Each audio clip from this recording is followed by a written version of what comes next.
Don't betray us. Since 1790, 42 million American veterans have taken an oath to support and defend the Constitution of the United States of America against all enemies, foreign and domestic. All gave some gave all. From 1790 to 1991, 651,000 battle deaths are solemn evidence of their total commitment to that oath. Mr. President, they didn't die for open borders.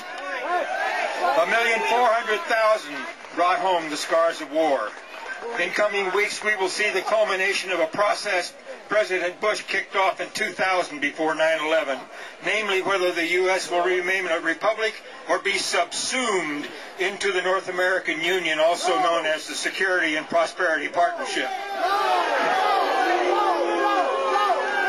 The guest worker amnesty proposals before the Senate seriously erode U.S. sovereignty to the point where the American people will no longer have a say in how their country is governed, as millions of new immigrants and their descendants are allowed in. With demonstrations chanting, "Today we march, tomorrow we vote," will America's Republican form of government, as guaranteed by our Constitution, survive with an additional 200 million more people crammed into diminishing open spaces? To this day, our young men and women continue to step up, accept their oath, and go forth to battle to defend freedom, where sadly too many make the ultimate sacrifice, while hate America mobs fill our streets. Today, there are 25 million living American veterans to whom we continue to owe our deepest gratitude, respect, and our freedoms. Massive amnesty for millions of poor, largely uneducated illegal alien invaders will drain earned and necessary resources for our American veterans. The President and too many members of Congress appear oblivious to the meaning of their oaths, as is evidenced by their deliberate disregard of Article 4, Section 4 of the Constitution, to wit, "The United States shall guarantee to every state in this union a Republican form of government and shall protect each of them against invasion." Yeah. With the number of foreign invaders violating our borders in increasing numbers, the rise in crime and violence, the environmental devastation, social and economic costs, no reasonable person can deny America is being invaded. The bold and absolute defiance of our laws by self-identified lawbreakers taking to our streets and neighborhoods with impunity under the banner of Mexico to demand American surrender to mob rule is reprehensible. The demonstrations witnessed by millions of Americans was not extraordinary, but is the typical way governments are influenced in many Latin American nations where the rule of law is spelled M-O-B. Americans must stand by and witness in utter disbelief that this can occur without any resistance from our local, state, and national authorities is a shameful demonstration of how weak and impotent our government leaders are. No one is above the law.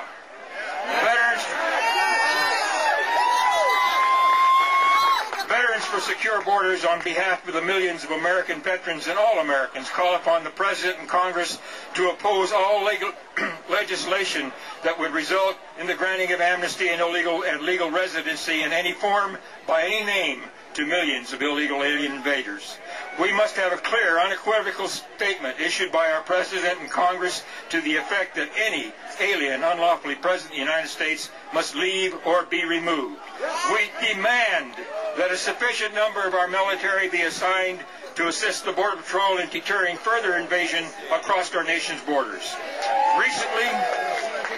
Recently, when it was believed that the wall would be desecrated, veterans from far and wide mobilized to protect it.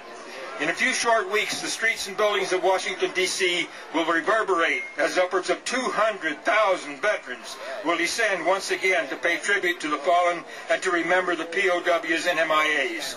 Imagine, if you will, the impact of their collective statement in unison: no amnesty, no guest workers, secure the border, stop the North American Union, right here within hearing of the White House.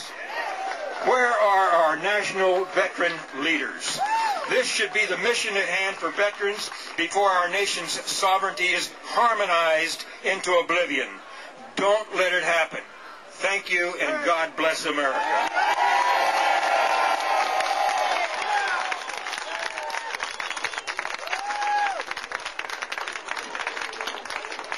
First time I met Bob Park, he told me